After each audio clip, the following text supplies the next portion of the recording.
사랑하고 존경하는 미자리교회 목사님, 사모님, 그리고 전도하고 싶으신 중직자 여러분들, 성도님들 사랑하고 축복합니다. 전도 때문에 생겨난 박용배 TV의 박용배 목사입니다. 오늘은 기본 메시지라고 할 수 있고요, 영점 메시지라고 할 수 있는 내용을 좀 말씀드리려고 합니다. 여러분들이 반복해서 들으시고 여러분의 것으로 만드셔서 많은 사람 살리는 그런 일이 있게 되길 바랍니다. 기본 메시지고요, 또는 영점 메시지라고 하지요. 원래의 인격은 창세기 1장 27절 28절입니다. 하나님 형상대로 지음받았어요. 소나 돼지나 개나 짐승은 하나님 형상이 아닙니다. 하나님의 형상대로 아담 하와를 흙으로 빚어놓고 하나님의 생기, 하나님의 입김을 불어넣으신 거거든요. 그걸 보고 영혼이라 그래요. 원래 인간이 하나님 형상대로 지음받았습니다. 소나 돼지나 개는 하나님 형상이 아니기 때문에 애완용 개가 물가 많이 오른다고 자살하거나 우울증 걸리고 그런 게 없어요. 짐승은 배만 부르면 만족하고요, 누가 괴롭히지만은 만족해요. 애완용 개가 물가 많이 오른다고, 전셋값 많이 오른다고 자살하고 우울증 걸리고 이런 게 없잖아요. 사람은 배 부르다고 만족 못해요. 인간만 하나님의 형상대로 지금 받았기 때문에, 형상이란 말은 하나님과 소통되도록, 하나님과 교제하도록, 하나님 찾도록 지금 받았다는 거거든요. 에덴 동산에 보면 에덴 동산에서 원래 인간은요, 이 창조의 원리가 있잖아요.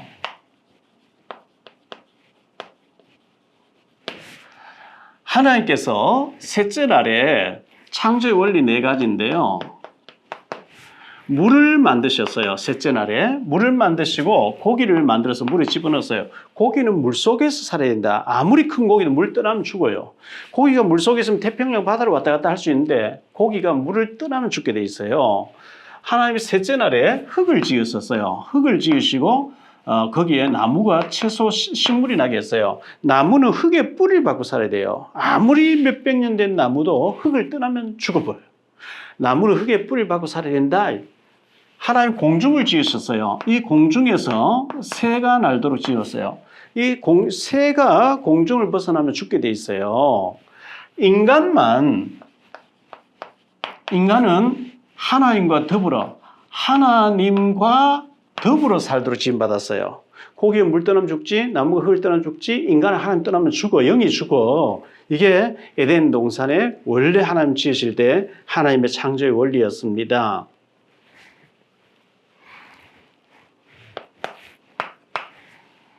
하나님이 인간을 지으시면서 3가지 언약을 주셨어요. 그 3가지 언약이 뭐냐니까 형상 언약이죠. 이게 창세기 1장 27절. 두 번째가 사명 언약이었어요. 창세기 1장 28절이죠. 세 번째가 행위 언약이었어요. 창세기 2장 17절이었어요. 선악과를 먹으면 반드시 죽는다. 그런데 아담 하와가 선악과를 따먹고 행위 언약 깨지고 사명 언약 깨지고 형상 언약 다 깨진 거예요. 하나님 떠남으로 다 깨진 거예요. 그래서 인간에게는 그때부터 모든 문제가 오기 시작했습니다. 중대한 사건이 벌어졌는데요. 에덴 동산에서 중대한 사건이 벌어지게 됐습니다. 아담 하와가 마귀에게 속아서 하나님과의 언약을 파괴해버리고 선악과를 따먹고 하나님 떠나는 사건이 벌어진 겁니다. 이게 하나님 떠난 사건이죠. 이게 중대한 인간의 문제였습니다. 이게 창세기 3장 1절로 6절 하나님 떠나 선악과를 따먹고 하나님 떠난 문제죠. 떠난 결과 고통과 저주 가운데 빠졌습니다. 두 번째가 로마서 3장 23절인데요. 모든 사람이 죄를 범하였음에 하나님 떠난 사건이고요. 이 죄, 이건 원죄를 말하는 겁니다. 윤리 도덕적인 죄도 되겠지만 원죄, 근본적인 죄를 말합니다. 요한복음 8장 44절에 너희는 너희 아비 마귀, 이 마귀에게 속아서 하나님 떠난 결과 마귀의 자녀가 되어버린 거예요. 마귀의 자녀가 되어버렸어요. 하나님 떠나면서 모든 문제가 인간에 들이닥쳤는데요. 심각한 세 가지 문제입니다. 심각한 세 가지 문제가 뭐냐니까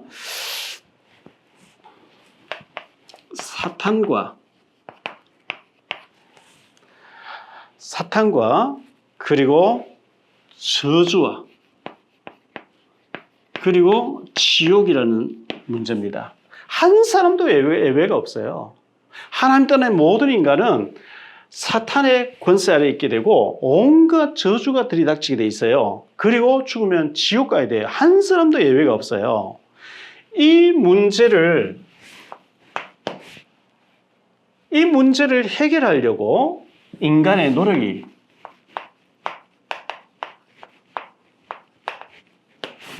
계속되는 거죠. 어떻게 노력합니까? 종교를 가지면 되는 줄 알고 종교 생활합니다. 마태복음 12장 43절로 45절에 보면 예수님을 영접하지 않고 종교 생활 열심히 하면 귀신이 7배로 더 역사한다 그랬어요. 예수님을 영접해야 되는데 영접하지 않고 내 노력으로 열심히 한단 말이죠. 종교는 뭐냐? 신이시 어디 계시면 복 주세요, 복 주세요. 신을 찾아서 끌어들여서 복 받으려고 하는 게 종교입니다. 우리는 종교가 아니고 생명이고 복음입니다. 하나님이 우리를 찾아오셔서 십자가에 다 해결해버리고 그냥 믿기만 하라. 이게 복음인데요. 이 종교는 신이시 어디 계십니까? 복 주세요, 복 주세요. 신을 끌어들여 복 받으려고 하는 인간이 찾아다니는 걸 보고 종교를 합니다.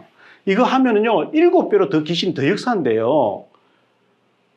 사도행전 4장 12절에 다른 이로서는 구원을 얻을 수 없나니 천하 인간의 구원을 얻을 만한 다른 이름을 준 적이 없다 그랬거든요. 절대 예수 그리스도 이름이 아니고는 해결이 안 되는 거예요. 요한복음 14장 6절에 예수께서 이르시되 내가 곧 길이요 진리요 생명이니 나로 말미암지 않고는 아버지께로 올 자가 없다. 절대로 예수님이 아니고 종교 가지고는 해결이 안 된다는 거. 여기 있는 사람이 지식으로 이 문제를 해결하려고 해요. 철학적으로 해결하려고 하는데 골로새 2장 8절에 보니까 철학은 인간들이 알아야 되는 기초적인 학문이지 구원 얻는 길이 아니라는 거예요. 지식을 많이 가도 구원 얻는 게 아닙니다. 절대 이걸로 해결 안 됩니다. 세 번째, 이 문제를 해결하려고 착한 일을 합니다. 착한 일하고 선행을 하는데요. 선행해가지고 구원받을 수 있으면 얼마나 좋겠어요. 이사야 64장 6절에 우리가 행하는 이 의로운 행위는 하나님 보실 때 더러운 걸레 같다는 거예요. 절대 선행을 했다고 해서 구원이 얻는 게 아닙니다.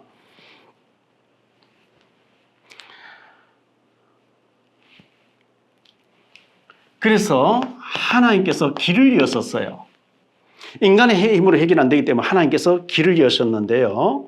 하나님께서 인간을 구원하시려고 구약 시대에 창세기 3장 15절에 여자의 후손이 와서 뱀의 머리, 마귀의 머리를 깨짝내게 하겠다, 박살내게 하겠다. 출애굽기 3장 18절에 보니까요. 희생제사를 드리라 그러죠. 피제사를 드리라 그랬거든요. 이사야 7장 14절에 보라 처녀가 잉태해서 아들을 낳을 것이요 그 이름을 임마누엘이라 하리라. 구약에는 오실 메시아, 오실 그리스도 믿고 구원받았어요. 그런데 마태복음 1장 21절에 보니까 예수님이 드디어 오셨어요. 처녀가 잉태해서 아들을 낳았어요. 이 예수님을 마태복음 16장 16절에 주는 그리스도시요 나의 하나님이십니다. 이 예수님을 나의 그리스도로 고백할 때 구원을 받게 되고요. 마태복음 17장 8절에 모세도 사라지고 엘리야도 사라지고 오직 예수, 오직 복음, 오직 예수가 될 때 많은 응답이 오게 되거든요. 그래서 성경 히브리서 9장 27절에 한 번 죽는 것은 이미 정해진 것이고 죽고 난 뒤에는 심판이 기다린다 그랬어요. 반드시 심판을 받았고 예수 안 믿으면 지옥 가야 되는데 요한복음 5장 24절에 내가 진실로 너희에게 이르노니 내 말을 듣고 나 보내신 이를 믿는 자는 영생을 얻을 것이다 아니고 믿는 자는 영생을 얻었고 예수 믿는 순간에 영생을 얻어버렸어요. 애를 한번 낳으면 끝이지요. 못생겼다가 또 집어넣었다가 또 낳았다가 또 집어넣었다가 아니잖아요. 못생겼다가 도로 집어넣었다가 또 아니잖아요. 하나님이 영생 줬다가 11조 몇 번 떼먹고 교회 몇 번 안 나오면 취소시켰다가 또 회개하면 또 줬다가 또 취소해. 아닙니다. 영생은 영원한 겁니다. 그 대신에 영생을 얻고 잘못 살면 징계를 하는 거죠. 영생을 얻었고 심판에 이르지 아니하나요? 앞에서 심판이 있다는데 영생을 얻은 심판에 이르지 않아요. 사망에서 생명으로 옮겼느니라. 요한복음 1장 12절에 영접하는 자, 곧 그 이름 믿는 자들에게는 하나님의 자녀되는 권세를 줬다 그랬거든요. 로마서 5장 8절에 우리가 아직 죄인 되었을 때에 알지도 못하고 죄 짓고 있을 때 하나님께서 우리하고 의논하지 않고 일방적으로 그리스도를 보내서 십자가에 대신 죽으시고 하나님께 나아갈 수 있는 길을 열어놨다는 거예요. 길을 열어놨어요. 로마서 10장 9절 10절에 네가 마음으로 믿고 입으로 신할 때 구원받는다 그랬어요. 그래서 예수님을 마음으로 믿고 입으로 신하면 구원받는데요. 에베소서 2장 8절에 보니까 영생은 우리에게 주시는 하나님의 선물이라 그랬어요. 선물. 시계가 있는데요. 시계가 100만 원인데 50만 원 주고 사게 산 거예요. 선물이 아니거든요. 그럼 누가 공짜로 주면 고맙습니다. 받아버리면 선물이죠. 우리의 노력으로 영생을 얻지 못하기 때문에 하나님이 영원한 생명을 선물로 주신대요. 아멘 하고 받아들이면 그러면 공짜로 준다고 해서 가치 없냐? 우리 힘으로 안 되기 때문에 하나님 공짜로 주시는 거예요. 영생은 선물로 주신다 이렇게 말씀했습니다. 계시록 3장 20절에 보니까 볼지어다 내가 문 밖에 서서 문을 두드리노니 누구든지 내 음성을 듣고 문을 열면 내가 그에게로 들어가 그로 더불어 먹고 그는 나로 더불어 먹으리라. 예수님을 마음속에 영접하시고 모셔드리면 됩니다. 그래서 제 같은 경우는 이렇게 설명하고 당신이 지금 예수님을 마음속에 모셔드리십시오. 전화기를 아무리 휴대폰 비싼 걸 사도 번호가 안 되면 통화가 안 돼요. 닭이 있는데 암탉이 모이면 먹고 내놓으면 무정란이라 그래요. 생명이 없어요. 그럼 품고 있으면 썩어버려요. 후라이만 해 먹어야 돼요. 암탉이 짱닭하고 살면서 내놓는 게 아니라 유정란이 그러죠. 그 속에는 생명이 있어요. 그럼 품고 있으면 병아리 돼서 나와요. 예수님을 영접한 사람, 내 영 속에 하나님의 영이 와버립니다. 그걸 보고 구원받았다는 거예요. 영원한 생명, 구원받았다, 생명을 얻었다는 거거든요. 예수 안 믿는 사람은 그 속에 생명이 없어요. 죽으면 지옥 가야 돼요. 이 땅에 사는 동안에 마귀에게 운명 사주팔자 마귀의 법을 따라야 돼요. 그래서 예수님을 영접한다는 게 너무 중요합니다. 당신이 예수님을 지금 마음속에 모셔드리시고 구원받으십시오. 자, 이렇게 해서 영접을 초청하는데 어떤 사람 다 듣고 난 뒤에 나중에 할래, 지금 안 할래요 이런 사람이 있어요.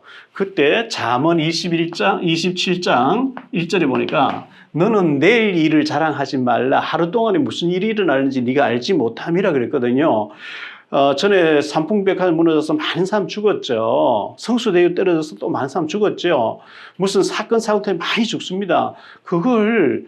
거기 들어가면 죽는 줄 알면 누가 들어가 있겠어요. 다 피해버리지. 우리는 몰라요. 한치 앞을 1시간 후에 될 일을 몰라요. 어떤 급한 일보다 영원한 생명을 얻어놓고 사셔야 돼요.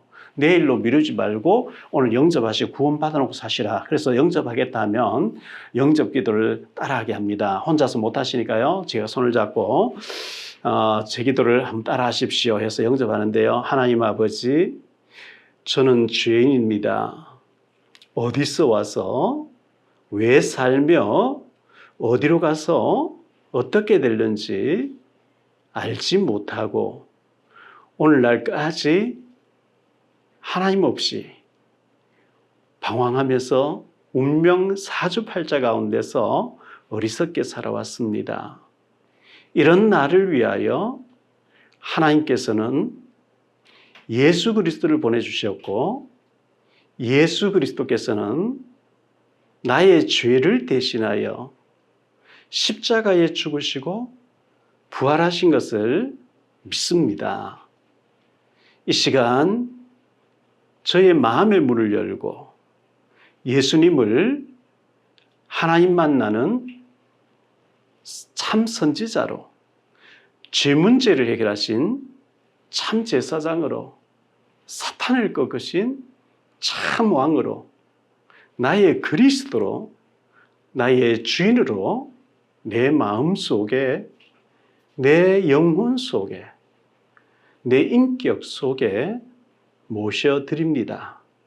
지금부터 천국 가는 날까지 예수님을 믿으며 하나님을 섬기며 믿음으로 살기를 원합니다.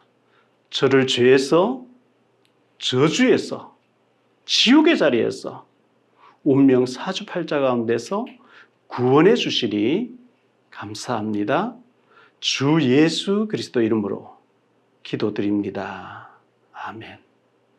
이렇게 기도를 따라하게 해서 구원을 이제 받게 하는 거죠. 제 마음속에 예수님 모시고 있기 때문에 구원받은 것처럼 당신 지금 예수님을 영접했기 때문에 당신 영혼 속에 하나님 영이 오셨다는 걸 믿으시기 바랍니다. 이렇게 확신을 주는 겁니다. 자, 이렇게 예수님을 영접하고 구원받았어요.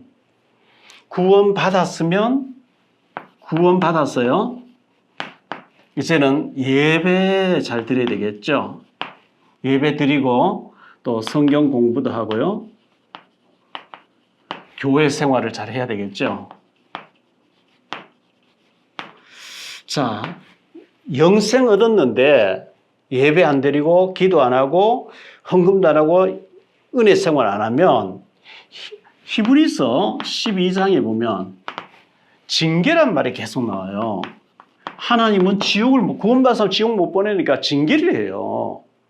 채찍을 때리기도 하고 경제를 어렵게 만들기도 하고 여러 가지 일로 어렵게 해서 회개하고 예배 똑바로 드리라는 거거든요. 믿음 생활 똑바로 하라는 거거든요. 그래서 구원받았으면은 예배 잘 드리고 신앙생활 잘해서 하나님 축복받게 만드는 게 중요합니다. 자, 기본 메시지, 영접 메시지.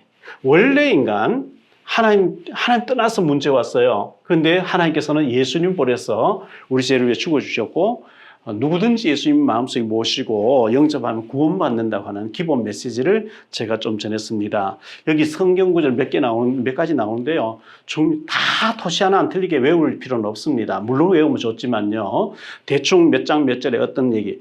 이거요. 반복해서 한 100번 들으세요. 그리고 여러분 것으로 자꾸 이렇게 풀이하셔서 요거 간단한 거 준비되어지는데 가는 데마다 구원받은 사람이 있다니까요. 건드려 보세요. 천천히 열려 있어요. 전도할 데 없다고요? 천만의 말씀이에요. 생명 살리셔야 됩니다. 우리 목사님들과 사모님 그리고 우리 전도하고 싶은 모든 성도님들 많은 사람 살리셔서 하나님의 축복 받으시는 놀라운 역사가 있게 되시기를 예수 그리스도 이름으로 축복합니다. 기도 한번 드리겠습니다. 주님 감사합니다. 오늘 이 기본 메시지를 통해서 많은 사람들이 예수님을 영접시키는 또 생명을 전하는 생명을 살리는 우리 많은 전도자들이 될 수 있도록 축복 내려 주옵소서. 주 예수 그리스도 이름으로 축복하며 기도하옵나이다. 아멘. 사랑하는 목사님 사모님 그리고 전도하고 싶으신 성도 여러분 다음 시간에 또 뵙겠습니다. 사랑하고 축복합니다. 여러분의 구독과 좋아요, 알림 설정은 전도와 선교에 큰 도움이 됩니다.